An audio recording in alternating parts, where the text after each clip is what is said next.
15वीं शताब्दी में अकबर ने जो किला बनाया था उसे अंग्रेज़ों ने कैसे युद्ध की तरह इस्तेमाल किया, लेकिन हम कहेंगे कि महान क्रांतिकारी और नेताओं के ज़रिए ही हमारा देश आज़ाद हुआ है। और आज़ादी के ठीक पहले की ये दास्तां यहाँ पर साफ तौर पर लिखी है कि संगम तट पर बने सुरक्षित किले के बीच अंग्रेज़ छिप गए थे। अंग्रेज़ों की हार की खबर सुन जेल में बंद भारतीय कैदियों ने हथकड़ी और बेड़ियाँ तोड़ दी और क्रांतिकारियों से जा मिले। क्रांतिकारियों के डर से अंग्रेज़ 30 लाख रुपए चांदी का सिक्का कचहरी सिविल स्टेशन में छोड़ कर के किले में भाग गए। इसे क्रांतिकारियों ने अपने कब्ज़े में ले लिया। पूरा इलाहाबाद अब प्रयागराज के नाम से जो जाना जाता है क्रांतिकारियों के कब्ज़े में हो गया था। आम नागरिक अंग्रेज़ों के खिलाफ खड़े हो चुके थे। जन क्रांति की ये खबर से अंग्रेज़ जो है वो पूरी तरह से स्तब्ध थे। सामरिक रूप से महत्वपूर्ण इलाहाबाद में सत्ता अंग्रेज़ों के हाथ से चली गई थी। पूरे इलाहाबाद में जश्न हो रहा था। जैसे जैसे ये खबर ग्रामीण इलाके में फैल रही थी वहाँ पर भी विद्रोह हो गया कि अंग्रेज़ों को मार दिया गया, हथियार लूट लिया गया। इस हम कह सकते हैं कि मूर्ति के ज़रिए आप समझ सकते हैं कि उस समय की दास्तां को यहाँ पर उकेरा गया है, उस समय की चीज़ें यहाँ पर दर्शाई गई हैं। तो प्रयागराज पहुँचने वाले श्रद्धालुओं को न सिर्फ यहाँ के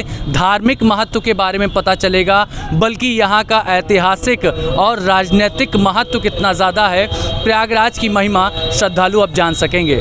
देश के प्रथम स्वतंत्रता संग्राम से लेकर आज़ादी के ठीक पहले की दास्तां इस शहीद वॉल के ज़रिए हम समझ सकते हैं। और प्रयागराज स्मार्ट सिटी में इसे पूरी तरह से अब हम कहेंगे कि रंग करके तैयार किया जा रहा है। यहाँ कई आर्टिस्ट हैं, उनसे बातचीत करते हैं। ये बताइए आप लोग यहाँ पर कब से काम कर रहे हैं, कितने घंटे काम कर रहे हैं?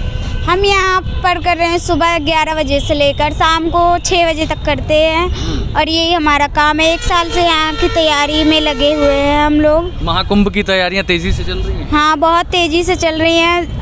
यही पूरी दिसंबर तक ख़त्म भी हो जाएगा। पूरी तैयारी दिसंबर में ख़त्म हो जाएगा। तो ये हिस्टोरिकल वॉल है, शहीदों की बात कही जा रही है।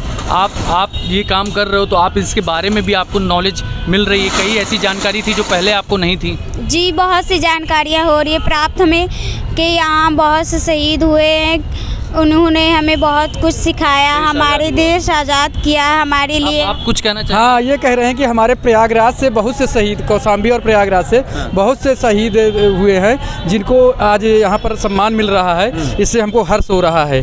हमारे ये जो ऑर्गेनाइजेशन हो या सरकार हो, जो भी इनका ख्याल कर रही है, इनको याद कर रही है, उसके लिए हमको बहुत बड़ा साधुवाद है। इन लोगों से बड़ा धन्यवाद है। तो देखिए, छोटी छोटी इन्फॉर्मेशन दी गई है। ये सबसे कम उम्र के शहीद थे, शहीद रमेश मालवीय। प्रयागराज के रहने वाले शहीद रमेश मालवीय के विषय में भी यहाँ पर दिया गया है। अहियापुर जो कि यहाँ पर चौक के पास है, वहाँ के ये निवासी थे और कैसे इस बालक को अंग्रेज़ों ने रमेश की आँख में गोली मार कर शहीद कर दिया। तो इतने क्रूर अंग्रेज़ों से हमें आज़ादी दिलाई। आप भी यहाँ पर हम देख रहे हैं कि काम कर रहे हैं, आपको भी काफ़ी जानकारी मिली होगी।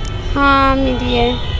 महाकुंभ के मद्देनज़र काम हो रहा है पूरा? हाँ, वैसी के लिए हो रहा है। कब तक ये हो पाएगा कंप्लीट? हो जाएगा दिसंबर में। अच्छा, तो आप लोग कहाँ से आए हैं?